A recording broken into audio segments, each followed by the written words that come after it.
Guys, ngeri banget ini guys. Mimpi swasembada pangan Prabowo sepertinya terancam gagal nih. Bahkan program-program unggulan Menteri Pertanian Amran Sulaiman bisa jadi cancel gara-gara situasi yang terjadi di Timur Tengah. Perang Iran dan Israel. Kok bisa? Hubungannya apa sama dunia pangan Indonesia? Dan lebih ngeri lagi, ini bisa membuat jutaan petani di Indonesia jatuh miskin loh kalau kita nggak bijak nih menyikapinya. So buat teman-teman yang penasaran apa sih hubungannya program Food Estate Indonesia, orang macul-macul nanam padi, orang makan beras dengan situasi di Iran, kenapa harus panik? Emang jadi masalah? Emang Indonesia impor gitu jagung dari Timur Tengah? Kalau lu penasaran jangan di skip video ini. Let's check this out. Jadi teman-teman udah resmi ya, FYI aja nih, 3 Maret 2026 Iran itu resmi menutup Selat Hormuz. Selat Hormuz ini selat yang dipakai buat mengakses negara-negara Teluk. Ada apa? Ada Kuwait, ada Bahrain, ada Uni Emirat Arab, ada Arab Saudi, ada Irak, ada Iran. Itu semuanya lewat Selat Hormuz buat bawa barang, ekspor, impor dari sana. Nah dari kemarin gue lihat mayoritas orang itu cuma membahas tentang energi.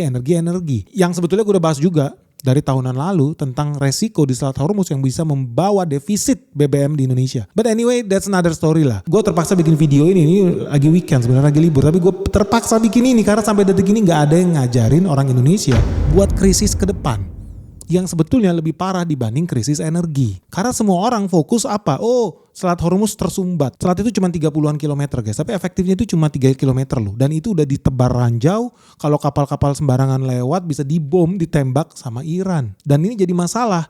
Karena apa? Karena 20 juta barel minyak lewat sana setiap hari. Oil and gas 20%, 1/5 migas dunia itu lewat jalur Hormuz guys. Dan ditutup dan itu bikin heboh. Tapi ada sebetulnya faktor yang jauh lebih penting lagi di belahan energi. Dan ini gak ada yang bahas. Padahal ini krusial. Karena ini bersangkutan dengan urusan dapur lu, dengan perut lu. Karena situasi di Selat Hormuz ternyata bisa bikin emak-emak di Indonesia pusing 7 keliling. Emangnya apa sih guys? Emang ada apa di Iran sehingga kemudian petani Indonesia terancam? Emak-emak bisa marah? Karena teman-teman itu suka lupa. Kenapa? Karena gue lihat ya profesor-profesor S3 di Indonesia gak ada yang paham nih soal geopolitik. Mereka biasanya bahas minyak, padahal gue udah bahas dari tahunan lalu, mereka juga cuma bisa copy paste gue. Dan ini satu hal yang penting. Kenapa? Karena gue sangat peduli lah dengan dunia pertanian Indonesia. Dan gue gak mau mereka kolaps. Emang apa hubungannya Pak sama Iran, Israel? Memangnya kita impor beras dari mereka? Enggak. Emangnya kita impor kacang kedelai buat tempe goreng favorit lu itu dari Iran? Enggak. Emangnya kita impor jagung dari Arab Saudi? Enggak. Terus so what? Karena gini guys, kemampuan berpikir orang itu banyak yang cuma bisa di first layer. Itulah orang-orang yang bilang, oh bakal berdampak ke dunia oil and gas ya. Tapi selanjutnya lu harus pikir dong. Lu mau makan beras, lu mau makan jagung, lu mau makan tahu, kacang kedelai, martabak segala macam. Itu bermula dari mana? Dari tanaman. Tanaman mau tumbuh perlu apa? Tanah. Indonesia punya. Air. Indonesia punya. Terus apa hubungannya dengan Timur Tengah? Faktor yang ketiga guys. Faktor pupuk. Teman-teman tahu gak sih? 1/3 pupuk dunia ternyata keluarnya dari Selat Hormuz juga. Selat yang sangat kecil itu. Begitu signifikannya loh situasi di Hormuz. Kita bukan cuma soal bicara energi ya, tapi di dunia pupuk. Harga pupuk di Mesir hari ini, ingat loh dia gak terlibat loh perang Iran-Israel. Tapi harga pupuk di Mesir hari ini sudah naik lebih dari 25%. Pupuk urea sebelumnya harganya cuma $490 per ton di Mesir. Tapi hari ini sudah naik menjadi $625 per metrik ton. Dan lonjakan harga ini bukan cuma terjadi di Mesir, tapi juga sudah terjadi di Amerika guys. Harga-harga pupuk di sana sudah pada loncat kodok. Emang apa hubungannya sama Hormuz? Karena kita cuma bahas fakta di sini guys. Faktanya Selat Hormuz itu memang jalur energi paling penting di dunia. Karena 20% minyak dunia dan sebagian besar gas LNG asalnya ya dari negara Teluk. Jadi wajib lewat selat ini. Nah orang-orang di sini suka lupa guys. Dikira gas itu cuma buat penghangat ruangan, buat masak. Enggak. Teman-teman tahu gak sih? Faktanya gas itu adalah komponen yang sangat penting untuk memproduksi pupuk. Terutama pupuk berbasis nitrogen seperti pupuk amonia dan pupuk urea. Jadi produksi pupuk-pupuk jenis nitrogen ini sangat bergantung pada gas alam. Karena gas alam adalah gas yang digunakan untuk membuat amonia. Jadi kalau jalur energi di Hormuz terganggu, mau gak mau harga gas jadi naik tinggi. Kalau harga gas naik tinggi maka biaya produksi pupuk juga naik tinggi. Ujung-ujungnya apa? Harga pupuk di dunia ini bakal naik tinggi. Bukan cuma di Mesir tapi juga di Indonesia. Karena suka gak suka, produsen pupuk besar memang adanya di kawasan Teluk dan ekspornya melewati Selat Hormuz. Contohnya nih, negara Qatar, Arab Saudi, Emirat Arab, Iran. Negara-negara ini sebetulnya juga adalah pengekspor urea, amonia, dan pupuk nitrogen salah satu yang terbesar di dunia. Tujuan kemana pengirimannya? Negara Asia Tenggara, negara Cina, negara India. Dan teman-teman tahu negara-negara yang gue sebutin itu penduduknya banyak. India miliaran orang, Cina miliaran orang, Indonesia, Asia Tenggara, Indonesia sendiri aja udah hampir 300 juta orang guys. Gila nih. Siap-siap nih kelaparan di mana-mana nih gara-gara Hormuz. Gak ada loh. Gue lihat orang-orang profesor S3 yang ngomongin sampai detik ini karena gak nyampe otaknya. Tapi gue terpaksa bikin video ini. Weekend gue harusnya libur karena gak ada yang mau ngajarin. Bahaya nih kalau pemerintah gak siap. Kenapa? Ya karena mungkin banyak LSM pencinta lingkungan sibuk demo-demo harus pakai pupuk organik, AIWO. Mereka bullshit semua. Kenapa manusia bisa hidup detik ini? Karena populasi manusia saat ini yang miliaran manusia ini bisa ditopang karena adanya produksi pupuk buatan, pupuk kimia. Kita nggak bisa hidup di planet bumi ini kalau hanya mengandalkan pupuk organik guys. Kita membutuhkan pupuk sintetik, bahkan bibit sintetik. Sehingga 1 hektar yang sama bisa memproduksi makanan yang jumlahnya lebih besar. Untuk menopang populasi manusia yang udah kelampau banyak ini guys. So nggak usah heran kalau Timur Tengah memang jadi sumber utama buat produksi pupuk kimia di dunia ini. 35% pupuk urea itu keluar dari Selat Hormuz. 45% sulfur keluar dari Selat Hormuz. Bahkan amonia, bahan baku nitrogen dan fosfat itu juga keluarnya dari Selat Hormuz. Jadi teman-teman harus tahu kalau terjadi disruption, gangguan di Selat Hormuz, ya memang tentu banyak orang yang mati udah jelas. Yang kedua ada perang-perangan, bom-boman udah jelas, harga energi naik juga jelas. Dan yang keempat terakhir bakal terjadi kelaparan skala besar guys di planet bumi ini. Dengar yang gue bilang guys, karena Selat Hormuz ternyata juga berdampak ke jalur pupuk dunia. So kalau Selat Hormuz terganggu karena blokade ini, karena perang-perangan ini, teman-teman akan lihat ekspor pupuk dari Teluk terhambat, ujung-ujungnya apa? Pengiriman energi terganggu, harga energi makin tinggi, jalur produksi pupuk ikut terganggu, biaya produksi pupuk melonjak tinggi, ujung-ujungnya harga pupuk dunia melonjak karena jadi krisis. Dan ini sejarah terus berulang bahwa konflik geopolitik ternyata membawa krisis energi.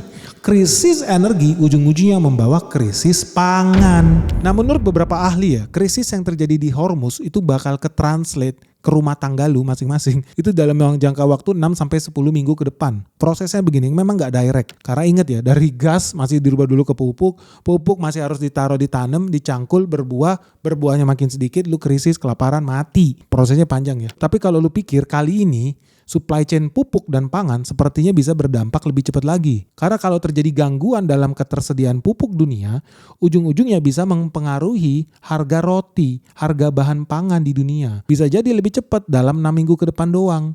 Karena apa? Lu suka makan ayam, lu suka makan telur. Makanannya dari mana? Dari jagung. Jadi memang gangguan gak dalam bisnis telur ayam? Iya, tapi dalam beberapa bulan. Gangguan gak dalam bisnis daging ayam, daging sapi, daging babi? Iya, tapi dalam beberapa bulan. Tapi kalau lu ngomong dalam rantai produksi yang lebih dikit, yang lebih dekat ke ladang, contoh tepung terigu, gandum, tepung beras, jagung, dampaknya bakal lebih cepat karena mereka paling dekat ke supply chain. Kalau sampai turun ke bawah sampai ke harga telur, berdampak nggak? Iya, tapi dalam jangka panjang ya. Tapi dalam jangka pendek yang direct dan teman-teman akan segera rasakan bahan-bahan impor lu itu yang suka banget lu makan, martabak telur lah. Isinya bahan impor bro. Tahu gejrot isinya apa? Bahan impor. Lu kira Indonesia bisa bikin kacang kedelai? Enggak. Kacang kedelai itu kita impor dari Amerika. Sampai Indonesia berubah tuh dari jadi tempe, tahu gejrot favorit lu itu bahan impor semua. Lu akan lihat dampaknya. Kenapa? Karena kalau dalam 2-3 bulan ke depan pupuk-pupuk yang harganya harusnya murah ini tidak tersedia dengan harga yang terjangkau ke petani-petani di lapangan dan akibatnya mereka terpaksa menunda penanaman atau mengurangi jumlah pupuk yang dikasih ke lahan mereka. Teman-teman udah tahu dampaknya apa? Yield mereka bakal berkurang. Produktivitas mereka bakal berkurang. Karena di dalam dunia tanam menanam, lu gak bisa seenak jidat. Oh gue nanam bulan Januari, ngasih pupuknya bulan Maret atau bulan Juli lah, orang lagi kosong gak bisa. Dunia tanaman itu ada waktunya, ada waktu buat menanam, ada waktu buat panen, ada waktu buat memupuk, ada waktu buat irigasi. Lu gak bisa sembarangan, semua ada masanya. Dan sekali lu telat, harusnya ini saat yang tepat untuk nyiram tanaman. Tapi lu malah ngasih pupuk, wah kacau, hancur. Oh ini waktu yang tepat buat menanam bibit, tapi lu pakai malah buat buka lahan, selesai lu. Lu bakal ketinggalan, lu harus nunggu siklus berikutnya. Kalau teman-teman dunia petani di sini pasti ngerti apa yang gua omongin. Masing-masing ada saatnya. Ada saat buat pembibitan, ada saat buat pembenihan, ada saat buat olah lahan, ada saat untuk penanaman, ada saat untuk penyebaran pupuk, ada saat untuk siramin lahan, dan lain sebagainya. Makanya ketika terjadi satu gangguan saja dalam supply chain pupuk, ngeri nih dampaknya. Produksi pangan dunia bisa drop. Gua hitung bisa drop sampai 50%. Artinya orang-orang kelaparan bisa jadi bertambah secara signifikan buat negara-negara yang tidak siap. Negara-negara yang bahkan masih mengandalkan impor buat kasih makan rakyatnya. Seperti Malaysia. Terus kalau Indonesia gimana? Indonesia dalam krisis nggak? Ya jujur-jujuran aja Indonesia itu masih impor loh. Kebutuhan pupuk di Indonesia masih tinggi loh. Karena buat teman-teman yang tahu ya, kalau dunia pertanian itu pupuk paling penting itu pupuk N, P, dan K. N itu nitrogen, P itu fosfor, K itu kalium atau potasium. Indonesia bisa nggak produksi? Bisa. Kita masih ada perusahaan-perusahaan beberapa yang bisa memproduksi itu dari gas. Contohnya N dan P kita masih mungkin lah. Tapi K ini guys, K ini yang kita itu nggak punya. Kita harus impor nih kalium nih. Atau orang suka bilang potasium. Dan selain itu kita juga butuh apa? ZA, amonium sulfat. Kita butuh urea dan lain sebagainya. Tapi paling basic itu NPK. Sayangnya kita nggak bisa produksi itu semua di sini. Karena kita butuh salah satu bahan NPK masih kita impor. Nah terus Indonesia dalam bahaya nggak guys? Untungnya sih negara udah tahu sih, mereka udah antisipasi dari jauh-jauh hari. So kalau lu lihat struktur RAPBN 2026, kabar baiknya nih, pemerintah sudah menganggarkan 9,5 juta ton pupuk subsidi buat tahun 2026. Anggarannya 46 triliun. Jadi ini visioner sih menurut gue. Pemerintah udah ngelihat negara kita bisa jadi terdampak kalau tidak siap dengan Perang Dunia III, kalau tidak siap dengan krisis di Timur Tengah. Sehingga apa? Swasembada pangan itu wajib. Dan angka ini lebih tinggi guys dibandingkan tahun 2025. Tahun 2025 anggarannya itu cuma 44 triliun. Tahun ini naik jadi 46 triliun. So this is a good news buat pertanian Indonesia. Ternyata pemerintah care. Bahkan sudah memprediksi jauh-jauh hari. Petani kita harus makmur, harus sejahtera, harus cuan, harus profit, harus bisa panen raya. Kalau enggak, siap-siap krisis pangan loh. Dan syukurnya sih gue lihat Kementerian Pertanian juga cukup cepat nih. Karena mereka udah siapin nih pupuk urea 4,4 juta ton, pupuk NPK 4,4 juta ton, pupuk buat kakao 81 ribu ton, pupuk organik 558 ribu ton. Bahkan ya pupuk subsidi ZA itu udah disiapin 16 ribu ton. Jadi petani Indonesia, Hormuz meledak, perang nuklir pun di Timur Tengah, kita sebetulnya masih aman. Karena ya kita udah siapin nih cadangan pupuk kita. Dan Indonesia sendiri punya kapasitas produksi ya di pupuk Indonesia itu bisa sampai 14,5 juta ton setiap tahunnya. Which is sebetulnya ya cukup lah buat petani-petani di Indonesia. Apalagi khusus buat pupuk urea ya, sebetulnya kita juga udah bisa memenuhi kapasitas produksi kita udah cukup sih buat memenuhi seluruh kebutuhan domestik yang ada di Indonesia. Cuman tadi ya, sayang seribu sayang ya, kita itu masih ada impor K-nya itu, yaitu memang masalah planet bumi, bukan di kita. Memang nggak ada aja sumber daya alam K itu di Indonesia, kalium, potasium itu. Tapi kalau gitu Indonesia bisa krisis dong. Indonesia bisa kiamat dong. Kenapa? Karena kita nggak punya kalium. Nitrogen kita pun cuma sedikit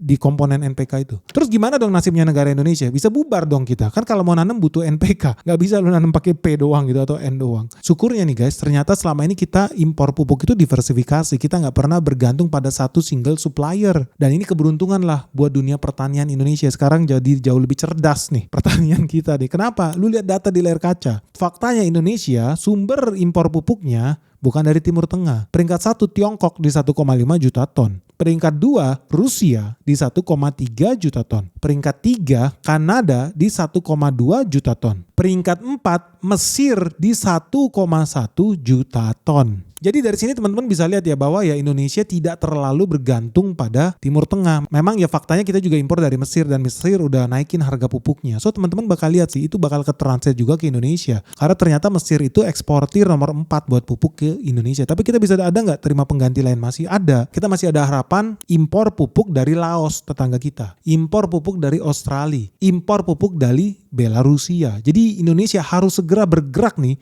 cari supplier baru. Suka nggak suka ternyata kita impor lebih dari 1 juta ton dari Mesir. Ini harus bergerak cepat nih teman-teman di Kementerian Pertanian buat cari supplier baru buat mengganti disruption yang terjadi di Mesir. Dan suka nggak suka kita ternyata juga impor yang besar dari Jordan. Kita impor 290 ribu ton dari Jordan. Jordan itu peringkat 5 guys. Nah dari data ini lu udah bisa lihat ya. Peringkat 4 Mesir, peringkat 5 Jordan itu negara Timur Tengah. bisa bermasalah kalau kita nggak segera cari penggantinya. So gue minta nih teman-teman di Kementerian Pertanian tolong segera bergerak cepat. Kita harus cari sumber baru. Gue udah kasih lihat yang paling dekat ada Laos. Mau agak jauhan Australia, lebih jauh lagi Belarusia. Dan kita harus cepat-cepat lakukan ini. Kenapa? Halo guys, ngeri banget ini guys. Market terus menerus nyungsep, merah membara dan crash di mana-mana. Nah, buat teman-teman yang merasa bingung nih gimana cara melewati navigasinya nih. Peperangan yang terjadi di Iran, bentar lagi buka cabang di Asia. Kalau lu nggak siap guys, lu jangan kaget kalau lu harus berpisah dengan harta kekayaan lu. Nah, terus gimana kalau teman-teman yang masih belum tahu dan belum tahu gimana caranya bersiap menuju dunia yang makin kacau ini? Jangan sampai lu investasi lu terganggu. Segera gabung di Benix Investor Group. Karena apa yang terjadi di market crash hari ini, merah membara, sudah gue share dari tahun lalu. Dan hari ini semua berjalan sesuai skenario yang gue ajarin. So buat teman-teman yang pengen tahu gimana caranya cari cuan ya di era perang dunia 3 ini, segera daftarkan dirimu sekarang juga hanya di www.benix.id. Karena cuma di sini ya kita bakal ajarin lu gimana cara investasi yang benar. Kita bakal ketemu dengan direksi-direksi perusahaan top yang ada di Indonesia. Kita akan ajak lu buat site visit, temu emiten, bahkan kita ada acara sebentar lagi gala dinner bersama seluruh investor di Benix Investor Group. So tunggu apa lagi guys? Orang dari luar negeri aja berbondong-bondong buat ikut Benix Investor Group. Masa lu ketinggalan? Benny Batara, the founder of the Benix Investor Group. Yuk buruan segera daftar di Benix Investor Group sekarang juga. Dan kita harus cepat-cepat lakukan ini. Kenapa? Karena pelajaran dari sejarah guys. Negara yang nggak bisa kasih makan rakyatnya bisa jadi kolaps. So memang negara itu wajib hadir. Dan faktanya memang sampai hari ini pemerintah itu hadir ke petani-petani. Teman-teman gue yakin tau lah. Kesini ya gue lihat makin banyak petani-petani yang makin sejahtera, makin cuan, makin kaya raya. Kenapa? Karena kalau lu lihat harga beras, harga jagung di tingkat petani udah pada naik. Gue yakin banyak orang yang happy lah petani Indonesia. Jujur aja tulis di kolom komen. Kenapa? Ya karena pemerintahan sekarang kayaknya udah mulai paham. Pentingnya petani itu bertumbuh, petani itu menang, petani itu sejahtera. Bahkan pupuk ya hari ini juga disubsidi. Bukan cuma orang kaya doang disubsidi, naik mobil Jepang mewah-mewah, ternyata bahan bakarnya disubsidi. Jijik banget gue liat. Tapi yang paling penting ini, subsidi boleh nggak? Boleh, buat yang produktif. Gue suka dibanding ribuan triliun kita impor bensin, memperkaya Raja Arab, memperkaya Kaisar Jepang, goblok. Mendingan subsidi kita buat yang produktif. Seperti petani, gue setuju. Petani disubsidi, pupuk dibikin murah. 20% harga pupuk disubsidi oleh negara. Kalau perlu ditambah, pakai duitnya dari mana pak? Subsidi BBM, enak aja lu. Subsidi BBM banyak salah sasaran yang menikmati siapa? Pejabat-pejabat, orang kaya, oligarki. Kesel banget gue. Oligarki duit banyak banget tapi truknya isinya apa? Solar subsidi semua. Aduh kesel gue asli. Bodoh banget. Lu bayangin Indonesia punya rupiah. Rupiah dipakai buat apa? Digadaikan rupiah untuk membeli US dollar. Terus US dollarnya dipakai buat apa? Impor minyak dari Arab, impor minyak dari Singapura, impor minyak dari Malaysia. Begitu minyaknya sampai ke Indonesia apa yang dilakukan? Dibakar dong, kan goblok. Ribuan triliun duit kita udah habis sampai detik ini buat memperkaya mereka. Buat apa? Lebih baik duit kita ribuan triliun subsidi itu dipakai buat hal yang produktif.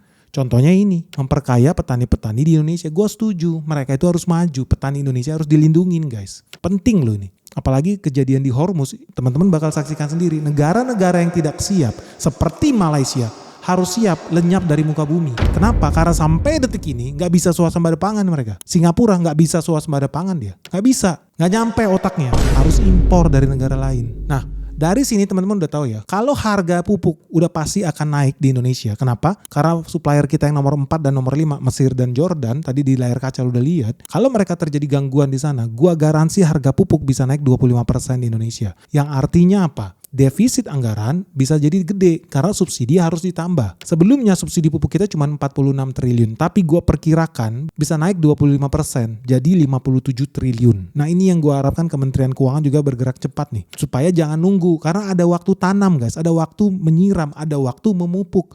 Gak bisa waktunya memupuk terus nunggu-nunggu anggaran turun, mati kita semua. Gak bisa, harus dari awal udah dicadangkan khusus, bahkan dilebihin guys, supaya kita siap untuk yang terburuk. Karena kalau lu lihat ya dulu nih, zaman dulu sistem anggaran di negara kita itu ditahan-tahan biar ekonomi mati di bawah. Bulan Desember akhir tahun baru dikucurin. Mati sudah. Karena waktu tanam gak bisa nunggu. Waktu nyiram juga gak bisa nunggu. Karena lu gak bisa kontrol kapan hujan itu turun. Waktu terbaik untuk nanam. Ketika waktu hujan turun, lu gak menanam, apa yang terjadi? Mati kau. Selesai, lu malah nanam di musim kemarau. Gak bisa, karena semua ada momennya di dunia pertanian. Nah semoga negara nih ngerti. Kalau harga pupuk langsung naik di Mesir, gue udah kasih kabar nih sama lu, live nih. Harga pupuk di Mesir naik. Terpaksa gue harus masuk kantor hari Sabtu sekarang buat ngasih tahu lu. Kalau lu gak siap, lu harus segera mencadangkan subsidi khusus petani kita. Jangan sampai ketika waktunya ngasih pupuk duitnya gak ada. Subsidinya nggak ada. Waktu menanam jadi telat. Ujung-ujungnya apa? Produktivitas berkurang. Harusnya bisa panen 10 ton per hektar, jadi cuma 4 ton per hektar. Penduduk Indonesia ada ratusan juta orang yang harus dikasih makan. Ini prioritas utama kita. Bukan memperkaya mafia Jepang. Bukan memperkaya raja-raja Arab. Enggak. Gua lebih rela duit subsidi kita bukan buat bakar bensin kayak orang goblok. Tapi buat mensejahterakan petani Indonesia. So teman-teman, kenapa gue pede banget ya? Harga pupuk itu pasti pada naik. Ada contoh resmi tahun 2022 kemarin, perang Rusia-Ukraina. Teman-teman tahu nggak? Orang masih sibuk ngurusin gas, ya betul. Gas Ukraina, gas Rusia suplai ke Eropa kemudian di-cut. Betul, tapi satu orang yang suka lupa. Ketika terjadi perang Rusia dan Ukraina, harga pupuk naik sampai 70%. Ingat guys, sejarah selalu berulang. Nah ini fakta yang terjadi karena perang yang terjadi di Eropa Timur. Nah sekarang makin dekat nih perangnya ke Indonesia. Kita harus lebih siap guys, jangan sampai kaget nih. Karena gue yakin kalau blokade ini terus berlanjut, serangan terus berlanjut, harga pupuk bakal terus naik. Bukan cuma karena bahan bakunya terganggu ya, yang soal gas itu guys. Itu satu hal lah. Tapi teman-teman tahu dong yang namanya pupuk juga dibawa ke sini dari Mesir teleport, enggak. Pakai pesawat, enggak. Orang nilai jutaan ton. Jadi lewat mana? Lewat air, lewat kapal. Jalur logistik hari ini terganggu, udah naik. Bahkan Maersk Line, perusahaan kontainer terbesar di dunia, itu udah resmi stop operasional mereka di Hormuz dan bentar lagi akan stop operasional mereka di terusan Suez. Ujung-ujungnya apa? Kapal harus muter benua Afrika dan ujung-ujungnya teman-teman siap, biaya logistik bakal naik tinggi, meroket to the moon. Apa yang dibawa kontainer itu ternyata pupuk yang lu makan itu dalam bentuk beras, dalam bentuk jagung, dalam bentuk kentang. So this is fact guys, yang gue mau ajarin sama teman-teman. Dan kita harus mau peduli. Kenapa? Karena faktanya Perang Dunia II yang kemarin guys, tahun 1940-an itu memang sudah menyebabkan kelaparan besar loh. Ini sejarah, lu gak boleh lupain ini. Dan kelaparan itu bukan cuma di negara Eropa. Kelaparannya terjadi di seluruh dunia. Lu bayangin ya, perangnya itu di Eropa, tapi kelaparannya terjadi di seluruh dunia. Dan kelaparan ini terjadi, orang-orang mati jutaan orang, bukan hanya karena bahan makanannya kurang, enggak. Tapi karena ada blokade laut, karena lahan-lahan pertanian dibom, karena ada gangguan distribusi, dan karena ada kebijakan-kebijakan yang berbau perang lah, lebih menguntungkan ya sektor-sektor perang. Akibatnya jutaan orang di berbagai negara yang ada di seluruh dunia ini itu meninggal guys karena kelaparan dan karena kekurangan gizi. Contoh yang paling brutal lah kelaparan yang terjadi di India guys, di Bengal nih. Ini ada jutaan korban loh, diperkirakan sampai 3 juta orang meninggal di tahun 1943 di wilayah Bengal. Ini perbatasan antara India dan Bangladesh. Penyebabnya apa? Ya iya, gagal panen, krisis pupuk, inflasi pangan, dan ujung-ujungnya kebijakan perang Inggris yang memprioritaskan logistik militer, bukan logistik pangan. Bayangin loh, 3 juta orang meninggal di Bengal, India loh. Bukan cuma itu, Perang Dunia II juga mengajarkan ribuan orang meninggal di Eropa gara-gara perang. Karena perang-perang yang terjadi di sana ternyata menghancurkan pabrik-pabrik makanan, lahan-lahan pertanian, rantai produksi dan distribusi makanan putus guys. Waktu gua di Belanda itu ada perayaan guys, setahun sekali namanya Dutch Hunger Winter. Perayaan itu di Belanda. Ternyata di era Perang Dunia II diperkirakan ada 20.000 orang yang meninggal di rumahnya sendiri di Belanda karena kelaparan di musim dingin guys. Ini fakta, lo harus belajar dari sejarah. Ternyata perang menyebabkan kematian di mana-mana. Ada kematian kena peluru, kena rudal ada. Tapi yang lebih sadis lagi meninggal di rumah sendiri karena gak ada makanan. Dan ini terjadi di seluruh dunia. Bahkan wilayah-wilayah yang diduduki Nazi ya kayak Polandia, Uni Soviet, makanan itu sering sekali disita prajurit, disita tentara. Karena tentara Jerman ya perang butuh makanan. Akibatnya apa? Warga sipil kekurangan pangan di sana. Warga sipil mati guys. Ya prioritas makanan buat orang yang bisa memakai senjata. Karena negara lagi perang. Ini juga kejadian di Tiongkok. Kelaparan besar nih di Tiongkok nih. Buat teman-teman yang belum tahu ya, waktu Tiongkok perang melawan Jepang itu juga memperburuk nih krisis pangan. Jadi perang Jepang dan Cina itu menghancurkan banyak sektor pertanian dan transportasi. Ujung-ujungnya jutaan korban meninggal dunia karena kelaparan besar di Cina, guys. Makanya dari sini udah lihat ya betapa pentingnya lu Indonesia itu harus buka lahan. Wajib guys buka lahan. Kenapa? Karena di Jawa banyaknya perumahan. Mau gak mau lu buka lahan, kasih makan ratusan juta rakyat Indonesia. Lu gak bisa buka lahan 1.000 hektar, gak bisa guys. Lu harus buka jutaan hektar. Di mana? Ya di Kalimantan, ya di Sulawesi, ya di Papua yang penduduknya densitasnya masih rendah. Dan kita butuh kalau lu mau survive. Tapi anehnya di Indonesia ini banyak kaum-kaum pemeluk pohon, orang-orang gila, LSM-LSM anjing peliharaan George Soros, media-media anjing peliharaan George Soros yang sibuk membela Indonesia ngapain tebang pohon, ngapain nanam beras, ngapain swasembada pangan.